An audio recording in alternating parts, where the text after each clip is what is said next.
1108 Estudio presenta Libros y Café con Adriana Muela. Comenzamos. ¿Cómo están? Buenos días, yo soy Adriana Muela, esto es Libros y Café y estamos en nuestro episodio 11 y hoy con una novedad que, me encantó la idea porque, podemos llegar a muchos horizontes y podemos llegar a muchos lugares. Estamos enlazados desde la Ciudad de México con mi querida Victoria Dana. ¿Cómo estás, Victoria? Muy bien, muy contenta de estar contigo. Te agradezco muchísimo el espacio y me va a encantar platicar contigo un buen rato. Muchas gracias y feliz de nuevamente encontrarnos. Comentaba hace rato, o te comentaba a ti hace ratito, que tuve la oportunidad de conocerte con el libro A donde tú vayas iré, que me lo encontré, pues lo saqué y está autografiado y me encanta la idea de que platiquemos sobre tus dos libros. Victoria Dana tiene dos libros que son Las palabras perdidas y A donde tú vayas iré. Sé que el primer libro que escribiste fue Las palabras perdidas, ¿verdad, Victoria? Así es. ¿Por qué contar esta historia?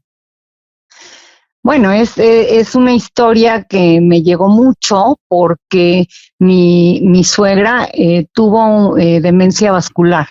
Ajá. Y a partir de ahí como que yo quería honrar su memoria, su palabra que había perdido. Quería yo de alguna manera honrar a todas estas personas que terminan perdiendo la memoria y decidí escribirla más que nada para eso, ¿no? Para darle lugar a la palabra y al silencio también. Entonces, empecé investigando mucho porque a pesar de que ya, había visto, yo había experimentado la demencia vascular con ella, realmente lo que me impresionaba mucho era, por ejemplo, los diferentes tipos de demencia, el Alzheimer, la demencia de Pick, la demencia de cuerpos de Lewy. Hay una cantidad enorme en el espectro y como que la gente no las conoce y no las entiende, o solamente nos referimos a este tipo de enfermedad de la memoria como si fuera nada más Alzheimer, y no. Hay una cantidad muy interesante y empecé yo a construir un personaje que al mismo tiempo se estaba destruyendo. Entonces era una sensación muy extraña de decir cómo bordas un personaje que va a dejar de ser, que va a dejar de pensar, que va a dejar de hablar. Entonces como que era un trabajo de mucho reto, de mucha investigación, de mucho conocimiento de la situación, pero aparte creo que fue un personaje que rebasa la forma literaria para convertirse en prácticamente un ser que es, como te diré, que emociona, que conmueve. La gente cuando lo lee como que resulta una lectura muy especial para muchos, y a mí me gusta mucho porque es la capacidad de poderte poner en el lugar de otro como escritor, pero también como lector.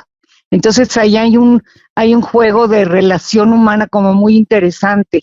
Sí. Y ha habido casos, de historias desgarradoras a partir de esta novela que empiezan a compartirte, ¿no? La gente empieza a compartir sus propias historias y empieza a abordar a través de la novela y a entender muchas cosas que a lo mejor en el momento de tener una persona con una enfermedad de la memoria dentro de casa o muy cercana, no acaba de comprender qué es lo que está pasando o cómo lo está experimentando esa persona. Sí. Entonces creo que eso es interesante. Sí, yo creo que en su momento te lo comenté y lo he comentado en varios episodios aquí en el podcast, que siempre los libros, pues sí, llegan en el momento justo que las personas que lo leemos necesitamos. Cuando yo leí este libro, que aparte me parece que está muy bien acompañado de toda esta parte que tú investigaste, pero está muy bien contado,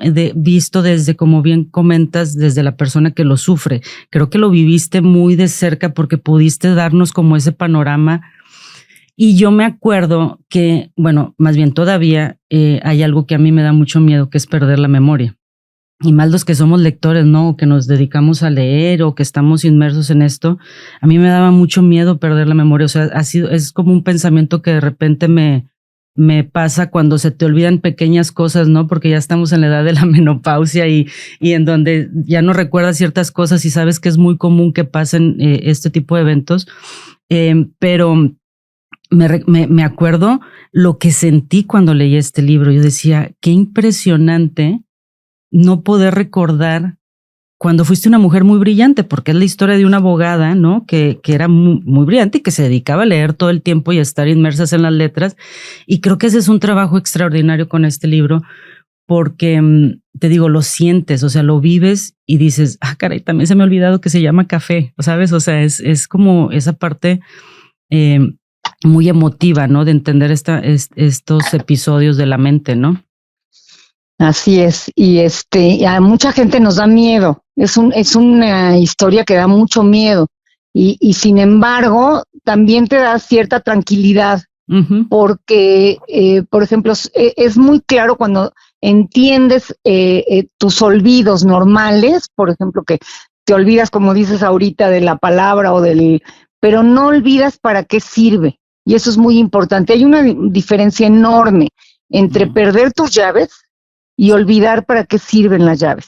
¿Sí me entiendes? Ahí como que, y sí es importante hacer estos ejercicios de recordar. Yo creo que nosotros, la gente que lee y que está constantemente ejercitando la memoria y el cerebro, como que creo que tendría más herramientas para poder abordar este tipo de problemas, ¿no?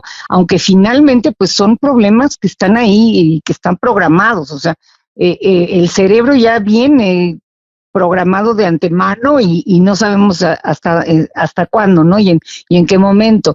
También hay que recordar que cada vez vivimos más. Claro. ¿Sí? El cerebro, pues como cualquier órgano, se empieza a deteriorar. Sí, claro. Entonces antes pues la gente le daba un paro cardíaco y se moría a los 75, 80 años, ¿no? Sí. Ahorita escuchas mucho de gente que vive 90, 92, 96, mucha gente con muy buena memoria, pero mucha gente la va perdiendo por esta demencia vascular que empieza, conocida como demencia senil, pero ¿qué es esto, no? Aunque el Alzheimer y otro tipo de demencias pues realmente se manejan de otra manera y no tienen que ver tampoco con edad. Claro. En el caso de la protagonista, de Blanca, que ella le da demencia de Pick y es una mujer joven. Sí. Y sin embargo, bueno, oímos ahora que Bruce Willis que murió de esa demencia. Y bueno, hay muchos casos que además son difíciles de diagnosticar, son complicados, pero bueno, es interesante ver cómo a través de una enfermedad se puede lograr una literatura, ¿no? Se puede llegar a encontrar una historia, a poderla transmitir, a darle voz a un personaje y a darle silencio, que eso es muy, muy fuerte, ¿no? También yo todo el tiempo, en un principio, cuando la empiezas a leer, se pelea el narrador con la protagonista. Sí. Ya no sabes en qué momento habla el narrador y en qué momento habla ella. Sí. Y es completamente intencional, porque al final el que va a hablar por ella es el narrador, ella ya no va a poder hablar. Entonces hay toda una estructura que intenté lograr a través de, por ejemplo, sus olvidos, el diccionario, que es muy interesante cómo ella trata a través del diccionario de sobrevivir, de entender las palabras, el cuaderno, todo esto donde a ella le refiere todo lo que significa el idioma y que sin embargo no lo puede contener, no lo puede asir, ¿no? Y poco a poco va perdiendo esa posibilidad. Claro. Sí. Oye, Victoria, cuéntame, desde muy chica te nació el interés por escribir, pero también veo que lo compaginaste con teatro. Cuéntame un poquito de eso. Bueno, estaban chicas mis hijas y pues de alguna manera surgió que yo escribiera las obras de teatro de la escuela.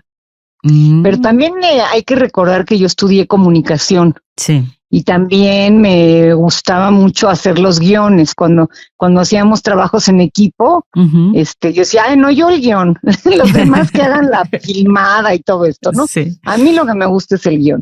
Y después, ya chicas, mis niñas, empecé a hacer obritas de teatro dentro de la escuela. Oh, Y que wow. eran muy divertidas y obras infantiles, algunas las tengo por ahí guardadas. Y después de eso dije, no, esto tiene que ser más profesional.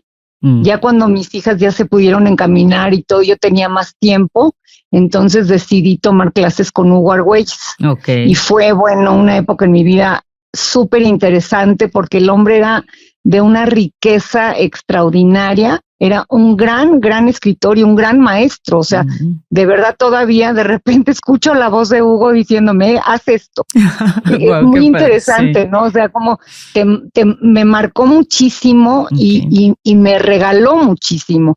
Y teníamos 2 clases, una era para análisis de texto dramático, Ujú. y la otra era para escribir. Entonces había como que se compaginaba muy bien, se nutría muy bien una de la otra, ¿no?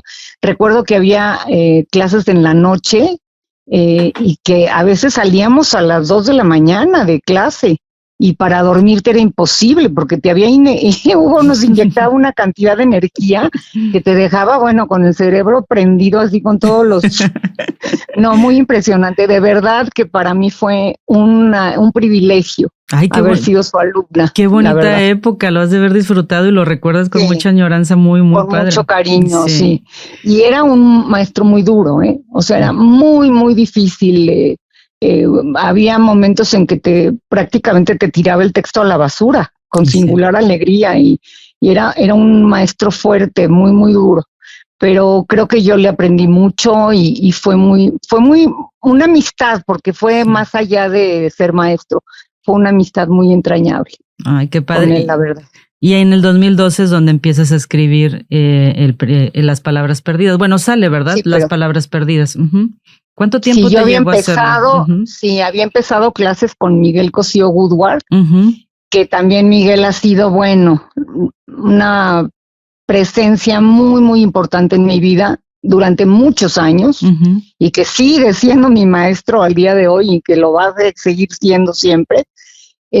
Miguel me enseñó lo que era la ficción, Oh. porque yo llegué con escritos testimoniales a su clase Ujú. y me decía, pues están muy bonitos tus cuentitos, pero eso no es literatura. Ujú. Entonces empecé a soltarme en la ficción, me costó mucho trabajo, no fui una alumna que luego escribió. A mí me maravillaba, por ejemplo, de Beatriz Rivas o de Berta Balestra, y de que cómo escribían, así parecían Lope de Vega, ¿no? Y soltaban una novela con mucha Con facilidad. mucha facilidad, exacto. Ujú. Así es, yo empecé con cuentos que nunca se publicaron, pero que ahí están también. Y empecé con cuentos y me costaba mucho trabajo. Ya hasta que publiqué Las Palabras Perdidas y que pude realmente decir, tengo una historia que contar. Y Sí, esta historia es la que quiero contar y es una historia mía, o sea, había una voz ahí. sí. Y que eso es lo muy importante que hay que encontrar. Hay que encontrar una historia que contar y que tenga una voz suya, ¿no? Que la gente pueda escuchar esa voz. Y creo que en esta parte fue muy importante darme cuenta de cómo la gente de verdad la aprecia y la lleva durante mucho tiempo. O sea, es especial. Sí, aparte, no sé cómo describirlo porque la verdad no soy como muy experta, simplemente soy lectora, pero muy bonita contada, o sea, muy con un aliento bonito, o sea, está bonita contada. De repente aquí yo leo algunas cosas y les digo, como que siento, ¿no? De que está bien bonito, o sea, léanlo, o sea, siento como esa parte bonita, pero bien hecha, contada, y creo que eso logras con Las Palabras Perdidas, un resultado muy bonito de una historia de pérdida de palabras, como bien lo dices, pero muy bien llevada y muy bonita contada. Y ahorita me gustaría pasar a el otro libro que también está maravilloso. De verdad, les recomiendo que busquen mucho Victoria Dana, porque la verdad es que está maravilloso. Donde tú vayas, iré. Qué bonito libro. La verdad Pues es muchas que gracias, Adriana. muy bonito. Esta historia de Latife está hermoso. Sé que es una historia de ficción, pero sé que también traes, más bien mi pregunta sería básicamente, ¿por qué contar esta historia de Latife? ¿Por qué te llamó la atención las dos culturas? O sea, hacer esta combinación. Yo venía de una historia close-up, Okay. ¿no? De meterte hasta que todo el resto del universo desaparece para que solamente esté Blanca ahí en el final. Okay. Blanca y su propio universo, porque sí volvemos a esta idea, ¿no? De universalidad, volvemos a esta idea de cómo ella se reencuentra con con el misterio, ¿no? Porque de alguna manera pues sigue siendo un misterio, ¿no? ¿Qué pasa más allá de la vida? Pues no lo sabemos, pero hay ese momento como de iluminación en ella donde se encuentra con el universo. Pero yo veníamos de esa estructura muy de close-up y yo dije, no, yo quiero hacerme el reto de contar una historia donde haya todo un pueblo. Y quiero hacer el gran angular, así quiero que se vean las voces, la gente, el lugar, y que la gente no se pierda, porque también es importante, ¿no? Tú puedes estar diciendo un montón de cosas y la gente perder el hilo de la historia, ¿no? Entonces era muy importante mantener el hilo de la historia, pero yo sí quería esta parte, ¿no? Del el ruido de la mezquita, los chismes de las mujeres, todo esto. Y surge esta historia pues también de alguna manera como un homenaje a mi abuela, que fue una mujer que sufrió mucho en todo el trayecto de llegar a México, etcétera, y que de alguna manera me dijo, ¿por qué no cuenta mi historia? O sea, pero sin embargo no es ella, eso es lo que es muy interesante. Sí. El personaje es absolutamente de ficción, todos los personajes son de ficción. Ellos nacen de todos los testimonios a los que tuve acceso después. Cuando yo empecé a escribir, y te digo, esta maña de la investigación, o sea, no hay forma de descartarla de mi vida, o sea, se va a dar siempre, claro, de diferente manera, pero aquí hubo mucha investigación de la parte histórica, de la guerra, cómo fue, la leva, la amnistía, o sea, todo esto, ¿no? La hambruna, la llegada a México, todo esto y una parte de historia muy, muy, pues muy verídica, ¿no? De alguna manera, aunque bueno, hay datos que dices, bueno, te da risa, ¿no? Porque hay un dato en Google que dice, la influenza española mató de 50 a 100 millones de personas. Entonces te quedas, oye, de 50 o 100, o sea, ¿de qué estamos hablando? Sí. Esa es la historia, ¿no? Como está contada en las enciclopedias, por decirlo de alguna manera. Pero había esta historia de los testimonios, de la gente que llegaba y te decía, ¿sabes qué? Mi abuelita hacía tal cosa. Yo recuerdo que mi abuelo, o sea, fue maravilloso poder acercarme a la gente y escucharla. Y había unas historias impresionantes, ¿no? Uh-huh. Me acuerdo de una que me contaron que me decía, es que la suegra era tan celosa que se dormía en medio de los dos, o sea, cosas así que... Entonces, ellos empiezan a nacer a partir de estos testimonios, entonces mucha gente, cuando lo lee, la gente de la comunidad que viene de Siria, que lo lee, dice, es que estás contando la historia de mis abuelos, estás contando la historia de... O sea, lo ven como muy cercano, sí, porque fue esta mezcolanza de ideas, de historias, de cosas que empecé a escuchar, hasta los nombres, ¿no? Porque yo me llegué un día a un café con amigas y les dije, a ver, escríbanme nombres, ¿cómo se van a llamar mis personajes? O sea, como que fue muy divertido, mucho más relajado que Las Palabras Perdidas, uh-huh. Y había como esa voz todo el tiempo. Yo muchas veces estaba como ensimismada y mi esposo me decía, bueno, ¿dónde andas? Le dije, es que estoy en la historia paralela, estoy viviendo otro universo diferente. Sí. Entonces como que sí logré de alguna manera desayunarme con ellos y dormirme con ellos, o sea, de alguna manera había mucha conexión en esta historia. Sí. Ahora, yo tuve un padre que fue un gran narrador. Yo creo que de ahí nos viene, ¿no? Toda esta vena. Y hay unas memorias de mi papá que son una maravilla, que escribió cuando tenía 16 años, y hasta risa nos da porque le puso mis memorias íntimas, o sea, a los 16 años.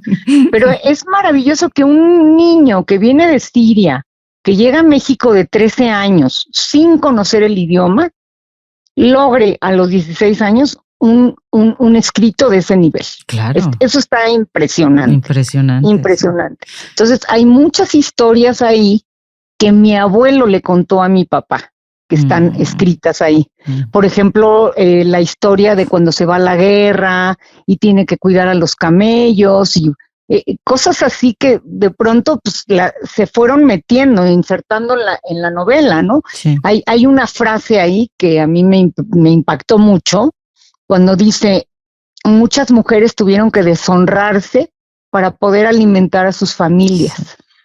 Sí. Qué fuerte. Y eso es lo único que dice. Sí, qué fuerte, sí. Fuerte, sí. Pero de ahí a mí me nace todo un capítulo. Sí. Todo un capítulo, cuando las mujeres jóvenes salen y descubren que hay otra cosa que nunca habían visto, ¿no? Los jardines y las casas, y no conocían la ciudad porque toda la vida vivieron encerradas en esa especie de gueto. Entonces, cuando salen y van al hotel y ahí las empiezan a regentear. Sí. Pero es toda una historia de ficción que nace de una frase. Sí, y como eso te puedo contar muchas, porque está abordada en la realidad, pero finalmente es imaginación total, ¿no? Por eso hay una frase, por ejemplo, de que decían, no quisieron llevarse a los casados en un principio para que no se deshicieran las familias. Se llevaban nada más a los solteros. Entonces ahí es cuando a mí se me ocurre, no, si nada más se llevaron a los solteros, pues los van a casar a todos para que no se los lleven. Sí. Entonces a mí se me ocurre hacer esta boda que bueno, que es muy simpática esa boda, muy apoteósica porque les pasa de todo, porque de pronto se les ocurre casar a todos los niños de 13 años para arriba con todas las niñas de 12 años para arriba y bueno, las parejas súper disparejas, los vestidos de las mamás que les quedaban grandes, la ida al baño ritual que es bueno, que es simpatiquísimo, o sea, hay una imaginación muy desbordada en esa boda que obviamente no es verdad. Y sin embargo la lees y sí te la compras. Claro. Sí. Eso está muy divertido porque finalmente toda la historia es muy verosímil. Sí, claro, sí, totalmente. Ahora, hay un elemento que no puedo dejar de mencionar, que es la Biblia presente todo el tiempo. Sí. Todo el tiempo. O sea, no nada más en los titulitos, que esos fueron además hechos al final, cuando la editora Gwendolyn Perla me pidió que le pusiera titulitos. Igual que porque no los tenía cuando yo le entregué a la editorial. Igual que entonces, el título del libro, también fue al final. El título yo le había puesto, yo le decía Latife todo el tiempo, y luego le había yo puesto algo así como tiempo de partir. Ok.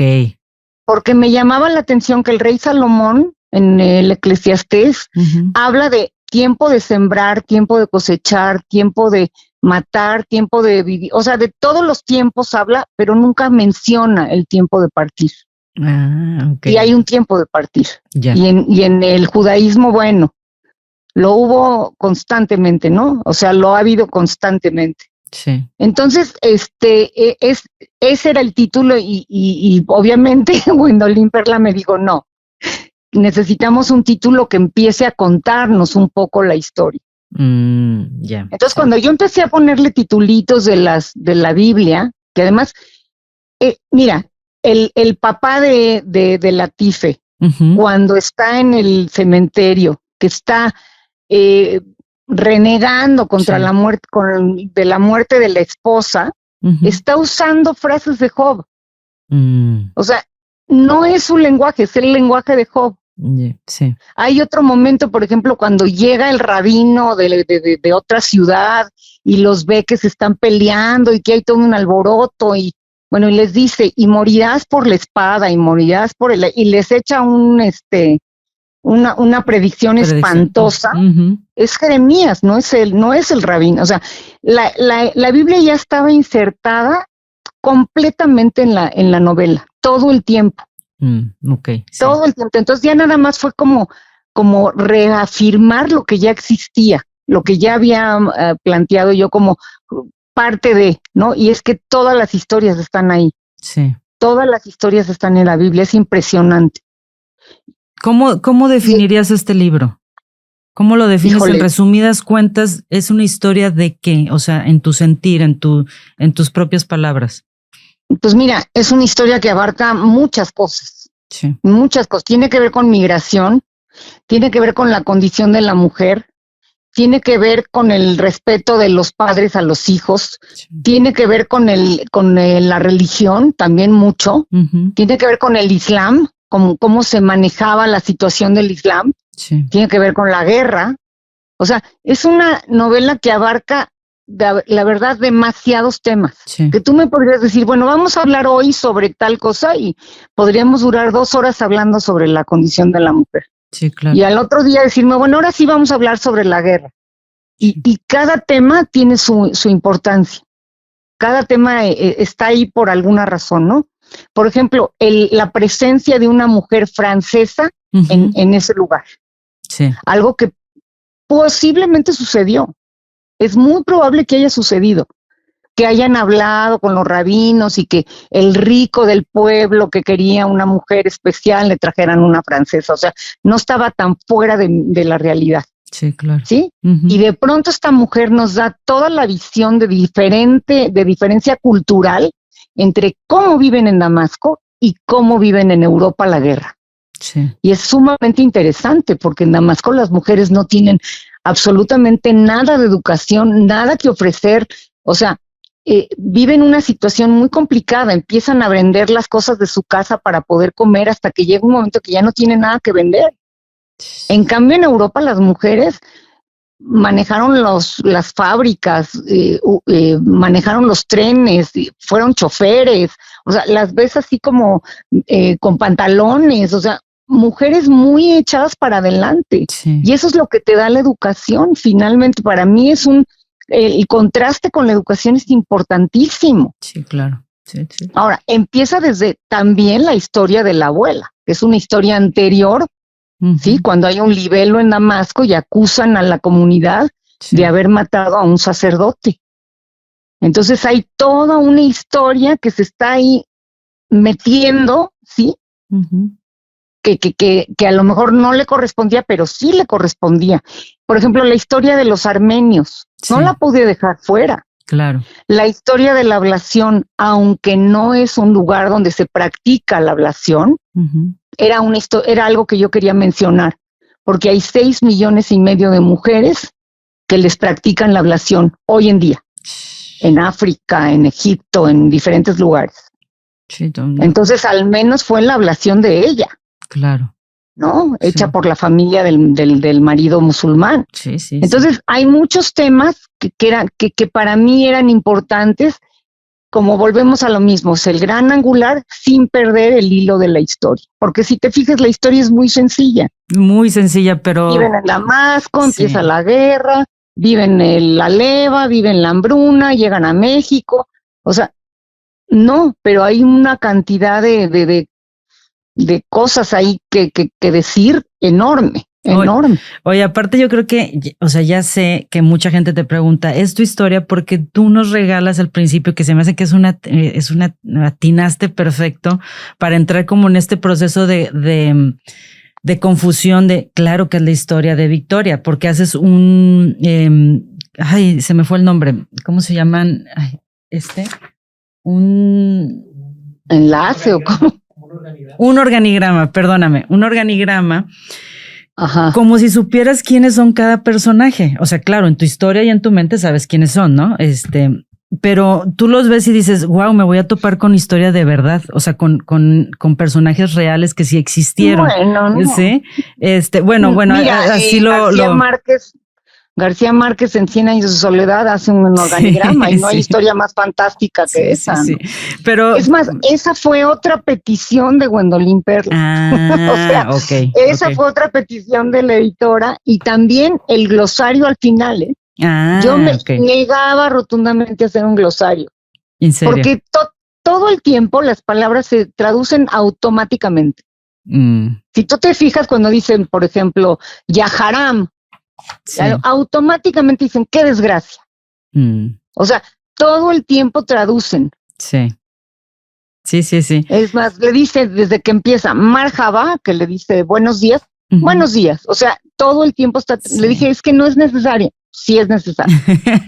O sea, es muy interesante el trabajo de la edición, es maravilloso. Y la verdad, ella es muy atinada como editora, es una maravilla.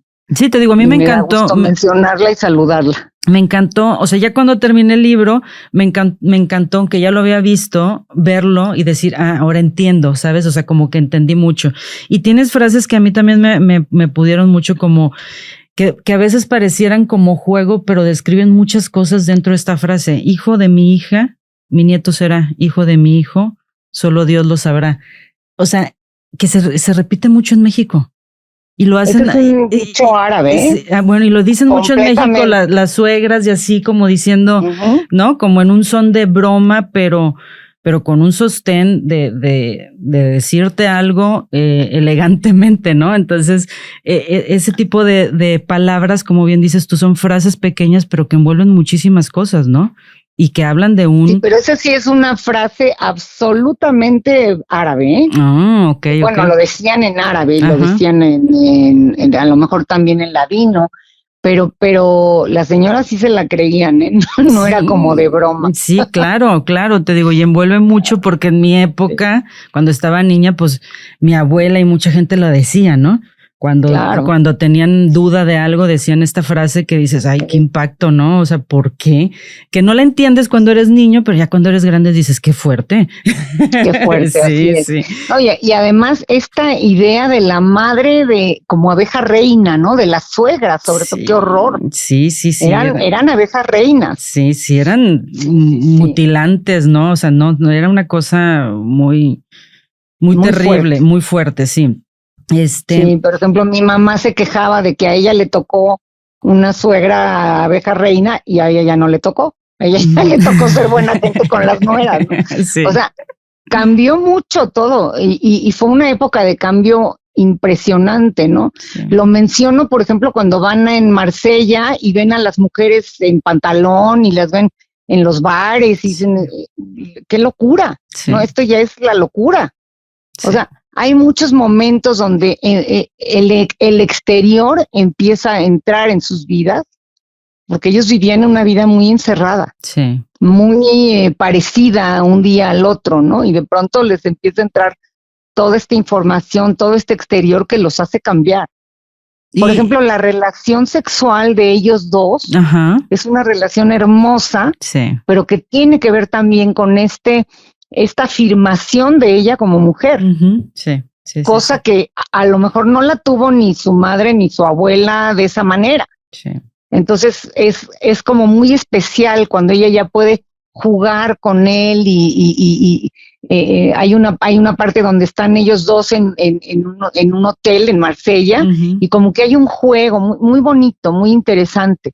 Sí, sobre todo al final, o sea, casi al final de la historia, ¿no? En donde ella tiene este encuentro con una plática con ella y con Dios diciéndole, me has quitado, me has dado, me das ahora un hijo, ya he permitido que él me toque y lo disfruto, ¿no? Y ya lo quiero. O sea, esta parte es fascinante, este final de un gracias, ¿no? Cerrar con un gracias por permitirme de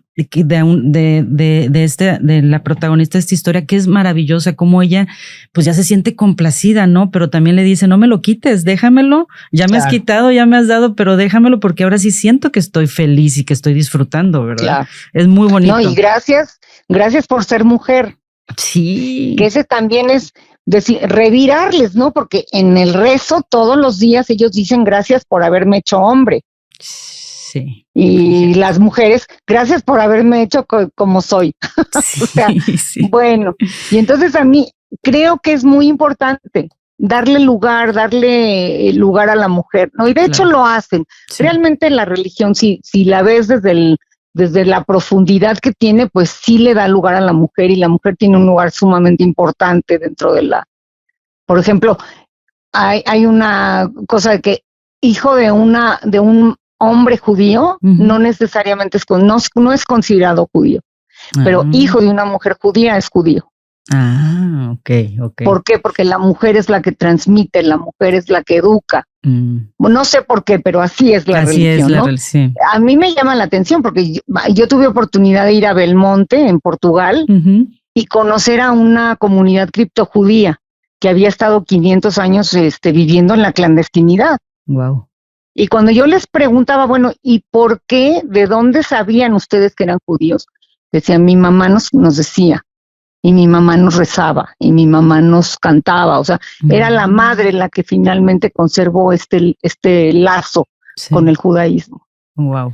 Entonces, pues sí, es muy interesante todo. ¿Cómo puedes abrir una cantidad enorme de temas? Porque te digo, es la sexualidad, la migración. No. Está lleno de todo, sí. Así es, la educación, ¿por qué existe la Alianza Francesa en Damasco? ¿A quién se le ocurrió? Sí. Entonces, no lo puedo contar tal cual porque no existe en ese momento nadie que lo vaya a contar, pero fue a raíz del libelo de Damasco que un abogado francés, el Adolphe Cremieux, crea las escuelas de la Alianza Francesa en todo Oriente. Llegaron a haber 70 escuelas. Wow. En Damasco, en Alepo, en Egipto, en Líbano, y es una maravilla porque fue la educación de toda una generación que tuvo que emigrar. Claro. O sea, esto les ayudó, no te puedo explicar, o sea, es una maravilla, y el Señor lo hizo con mucha conciencia. Dijo, ¿cómo se van a defender si no tienen idea de nada? Wow. Entonces, por eso lo crearon, y lo crea la comunidad judía de Francia. Sí. No, es súper interesante donde le des la vuelta, sí. Súper interesante. Oye, Victoria, ¿qué más viene para Victoria? Ahorita te quedas con estos 2 libros, ¿tienes algo más en puerta? Mira, está ahorita ya terminado la tercera novela, que esperemos que tenga buena suerte, todavía no sabemos, que se llama Espejos en el Tiempo. Y es la historia de una niña que se va de su casa a Chiapas, a la guerrilla, y es ella 25 años después. Wow. Y entonces la vamos viendo y va haciendo como flashback a todo lo que vivió en la guerrilla y a todo lo que la marcó, como es esa época tan intensa que de alguna manera que marca su forma de pensar, sus ideas, etcétera, pero siempre vista desde el aquí y ahora. Wow. Es el 2021, exacto. O sea, es justo ella empieza la historia contando sobre la pandemia. Cómo empieza a vivir la pandemia y no tiene la menor idea de cuánto va a durar, ni por qué, y no hay cubrebocas, entonces se acuerda de los pasamontañas y será lo mismo, y cómo o sea, es unir esos dos mundos. De una forma, creo que está interesante otra vez, porque volvemos a la idea, hay una historia y hay una voz.